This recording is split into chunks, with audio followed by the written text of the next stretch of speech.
Chennai are out and Punjab have it all in their own hands. But for Kolkata and Rajasthan, they not only have to play, but they have to play and sweat and look at other results and so many other things, pull out the calculators.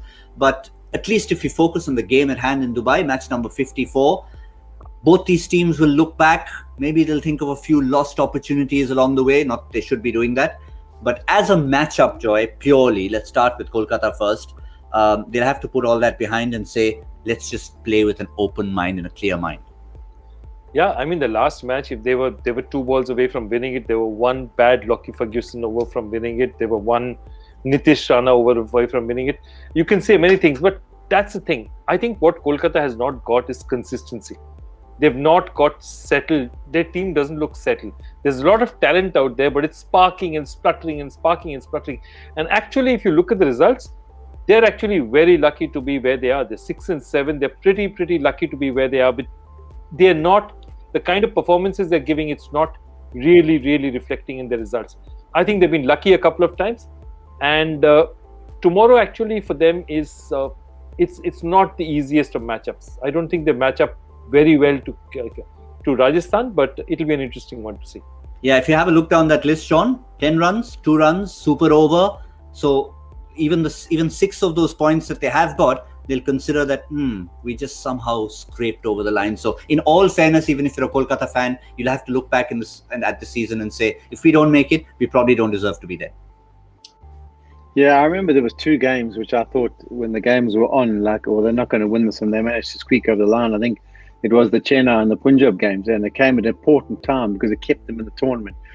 I mean, I don't want to upset Kolkata fans, but if you were going on pure form and just having a look at the current state of both teams, you would say Rajasthan would definitely go in with this one a favourite. They seem to have found a combination. They've got Stokes to the top of the order. They've got a bit more balance in the middle. Their bowlers are starting to create that self-belief. So I would think they would be the favourites going in. I mean, obviously, it's been pretty unpredictable, this tournament. But what I would suggest is that the team who bats second will have their advantage because they'll know what to do. I mean, obviously, a win is vital, but you've got to win, and you've got to win with a substantial margin if you want to give yourself a chance of going through. So in many ways, it might be a stage in the game where you have to risk all.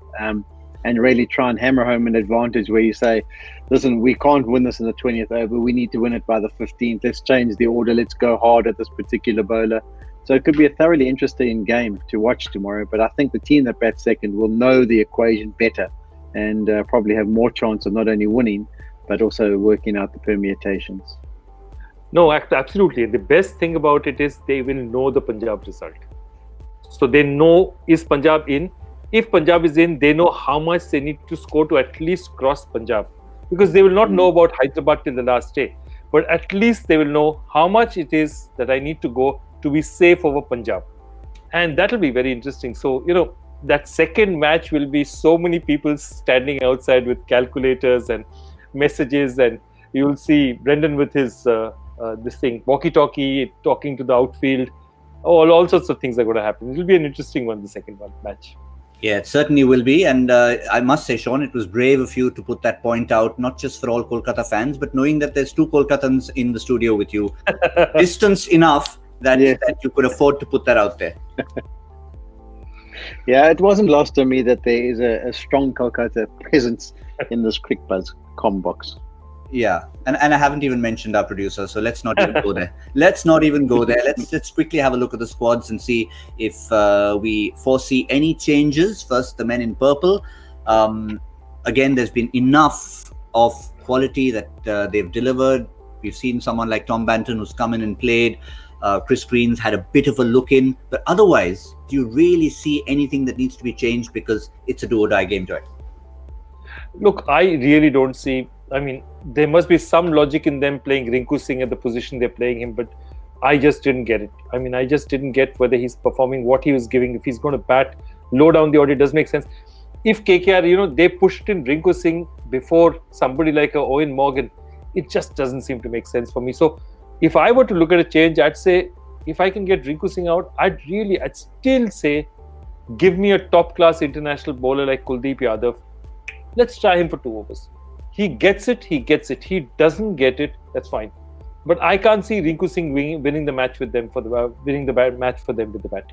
So that's my only thing, that a braver side would be going in with an extra bowler option. Let's look at the opposition, because they have no such problems. They're just starting to come good at the right time, even though it's not completely in their hands. The likes of Uthappa playing up top, they found a right slot for Jos Buttler, and Ben Stokes, who looked rusty in his first game and a half. I think that's been the big plus, Sean Pollock. Just Ben Stokes on paper was not enough. Yeah, I think the key was also bowling. There's just 2 matches back he didn't bowl, and in the last game he bowls. That bowling unit looks completely different. Ankit Rajput and Varun Arun have been the 2 that they've mixed it up with. And it was funny, Varun Arun looked very short on confidence to me. I mean, his wrist position, he was sort of rolling his wrist across it. The ball wasn't coming out with that real confidence that we've seen from him in the years gone by. So he might be a little bit down. But I'm thinking they're just going to bring David Miller in for this occasion, just because he hasn't played so far in the tournament. No, I'm only joking. I thought so. Suddenly everyone's looking at when is David Miller last? Yeah. He wouldn't be from South Africa by any chance, would he, Sean? Well, Sam, the poor guy, he had one match. He didn't even face the ball. He got run out. Yeah. Oh, poor Killer Miller. You have to feel for him. But Joy, just to finish up on this point, he mentioned Varun Arun. He did look out of sorts there. He's had a few injury problems during the tournament. Is he the one you'd like to replace? Because you need a support for Jofra. Yeah, look, I really don't know which other person. Would you go for Jaydev? Where are they playing? Are they playing Abu Dhabi? If they're playing Abu Dhabi, they might think of Jaydev. Dubai, Jaydev, maybe not. But I then Ankit Rajput. But see, Varun Arun, that's the thing. Varun Arun is a class bowler, but he bowls at 140, 145 consistently. But the problem is that Varun Arun can't get cute. That's not his game. His game is not the slower one. He has to bowl his strength. That's really fast, test match length, or at least Yorker kind of length. Not try and do or short. He's got a very, very good short ball when he chooses to. I think he needs to do that. I think the only thing why you might probably stick with him is when you look at the last game he came up, he sort of was all right to start, and then when Chris Gale got on strike, it sort of looked like he was short on confidence. When you have a look at the Kolkata top 3, there's not really someone who's putting you under immense pressure. So maybe he'll feel more comfortable in his role to bowl to those 3 than he would against one of the top stars of the tournament. So having won the last game, maybe don't change it and stick with him, thinking that he should have a little bit more confidence in those first 6 overs this time around. Well, it's actually I'll go on with that, because I think you're right. Because somebody like a Rahul Tripathi doesn't like serious pace, and if Varun Arun has something, he can bowl it at that 145. So yes, they might just sit and say that, for Indian players, and Calcutta's top 3 is Indian, completely Indian.